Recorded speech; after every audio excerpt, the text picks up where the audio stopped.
Hello everyone, my name is Trevor, I go by TheMrTrails, welcome to the channel. In today's video, we have got a couple of awesome features that we're going to be testing out today on the experimental server in preparation for the 1.7.0 plus patches. The first of which is going to be Omni Cells, which if you've heard them talk about them previously, this is the new name for subclasses. And the second of which is going to be Heroic Blaze Escalation, and Heroic Escalations from the last time we tested them have had some adjustments made to them, so we will check those out now. As always, if you guys enjoyed Dauntless and are not subscribed already, consider subscribing to the channel. Here I post Dauntless content every week, and to stay up to date with my content and giveaways wherever they happen to be, join the Discord server in the description. I will manually make a post whenever I do anything content or giveaway related. Hey guys, it's me from the future here, and seeing how long it's taking to just explain all of the build making changes, I am going to make a separate video with the actual combat that is in this experimental test, but right now we are going to be talking about the specific build making changes before the combat. So let's kick things off. Let's talk about what Omni Cells are going to be exactly. Omni Cells are going to be something you equip in the loadout menu. And Omni Cells are going to have a passive ability as well as an active ability, which you are going to click to activate, which is going to be replacing the Lantern taps. Production of Omni Cells.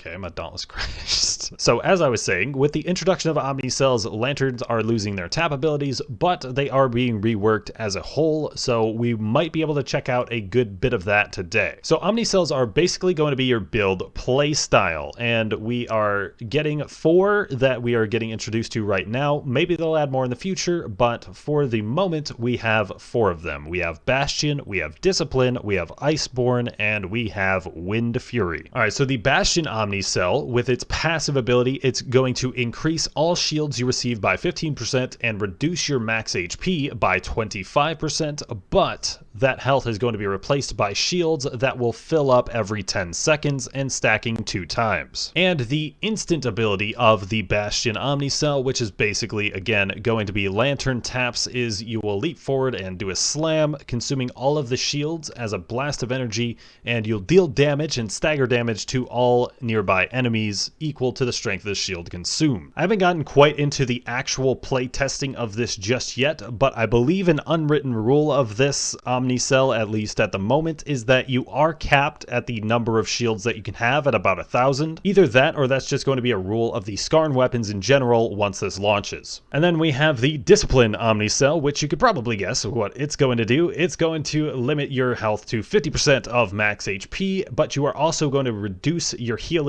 by 25%, but you will also get 15% critical strike damage on your crit severity multiplier. But Discipline also has another passive that relates to the instant cast, and the instant cast is Flaming Fist, which is basically, when I tested it before, it was a karma breaker, and you do have iframes during that, and if you do absorb or parry an attack, you will deal 300% damage with that Flaming Fist, as well as gaining a stack of Discipline. And the passive that relates to this is each stack of Discipline will grant you 12.5% more critical strike damage on that crit multiplier, and reaching 4 stacks will make you Disciplined, which will increase your crit chance by 50% for 20 seconds. So each of the instant abilities do have a cooldown just like Lantern taps did, so it's not like you're going to get this right away, but depending on how long your fight is, you could get this each fight, and that will mean you will have plus 65% total crit damage and then plus 50% crit chance for that 20 seconds. But once that 20 seconds ends, all of your stacks are going to be cleared, so you'll be back down to the base 15%, but that is still a significant increase to your crit multiplier. And I am eager to jump in and test this out real quick, but we do have a couple of other subclasses to get to as well. We've got the Iceborne subclass. You could probably guess about what it's going to do as well. You increase max health by 100 and grants you 1% lifesteal and 5% damage reduction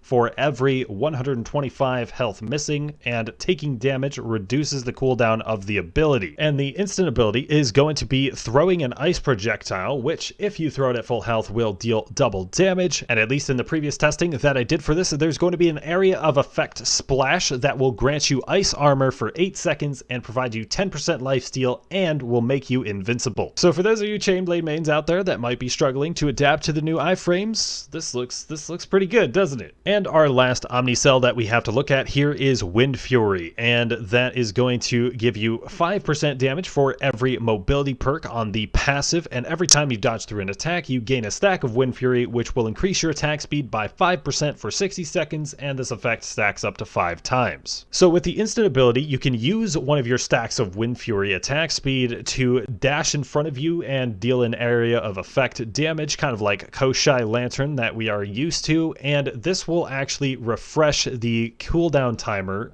for your attack speed bonus from Wind Fury. And you can kind of see where the build playstyles are going to come into effect here. You know, you got Wind Fury, you're going to have a mobility focused build, you've got Iceborne, which is going to be just tank a ton of damage and, you know, survivability type stuff. Discipline, obviously built for DPS, and then Bastion is going to be sort of like the Skarn Tenacious like focus, but will also let you turn those shields into extra damage. So you're probably looking at the names of these Omni Cells and wondering, you know, Discipline and Iceborne, are those still going to exist as regular cells? And the answer to that is no, those will no longer be cells, but that does mean you have extra perk economy that you can put somewhere else. And this is going to basically be your Cells 2.0 updates that we have been looking for, because, you know, we're losing those cells and we're getting some updates to some of the other cells to accommodate for the new Omni Cells feature. And we are going to take a look at those cells in a little bit, but let's go ahead and take a look at the lanterns, because some of those cells are going to make more sense when we know what the lanterns are going to be doing. So the mechanics of the lantern holds are they're going to be on a cooldown timer instead of generating based on damage dealt. So our Drask Lantern is going to be basically the same, it's just going to be dealing more damage per hit that it does. Similarly, the Embermane Lantern is going to be dealing more damage. It's going to be dealing 3,000 base damage per Embermane ball. However, they also reduced the warm-up timer on that down to 2 seconds. So for the Koshai Lantern, they basically put the Lantern Tap and the Lantern Hold together. So you'll dash in the direction, you'll deal your damage once you hit the end of that dash, and you'll also gain 15% lifesteal for 10 seconds. For the Pangar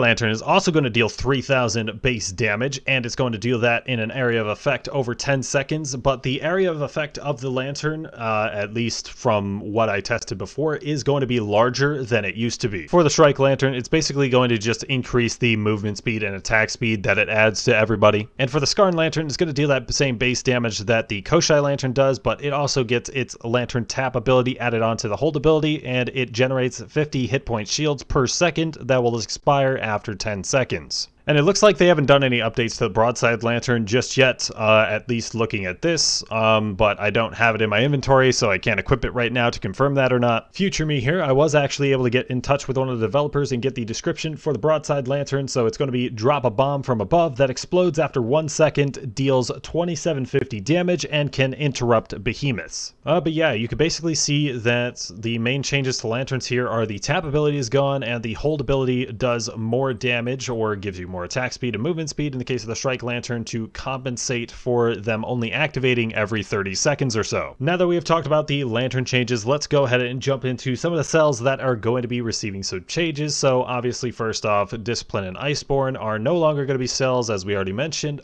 but Rage is also going to be receiving a major change. So Rage, instead of giving you a % damage increase for being below 50% HP, what it is going to do now is once every X number of seconds, depending on the strength of the cell, when you take damage, you'll deal 20% damage for 15 seconds. And I actually like this sort of concept. You're actually incentivized to take damage in order to deal more damage. But you can kind of see where this is going. Since you're incentivized to take damage when playing Rage, but you're incentivized to not take damage when you're playing Predator, you basically can't really use the two together anymore. And obviously, since we got those lantern changes coming, the cells that affect what the lanterns do had to change change as well. So here we have Etheric Attunement. It will reduce the cooldown of your Lantern hold ability by 50% at a +6, 20% at a +3. And we've actually got a brand new cell here for the next one, and that is going to be Etheric Evasion. And this is replacing Etheric Frenzy. And when you dodge through an attack, you will reduce the cooldown of the Lantern ability by 35% at +6 and 15% at +3. And we are going to have a new cell that is going to be replacing Wild Frenzy. This is Assassin's Frenzy, and each time you break or assist in breaking a behemoth part, you will gain 15% attack speed for X number of seconds. And the other cell that is going to be changing is Zeal, because obviously there's no Lantern tap anymore. So Zeal is going to increase the damage that your Lantern deals by 65% at +6 and 35% at +3. So I'm talking to the developers a bit right now. They say that Conduit and Cascade are not going to receive any changes at the moment, and they'll see how the feedback is on it and see if they do need to make any adjustments to those. And then we have Lucent and the Aether Drive Tonic. Lucent is basically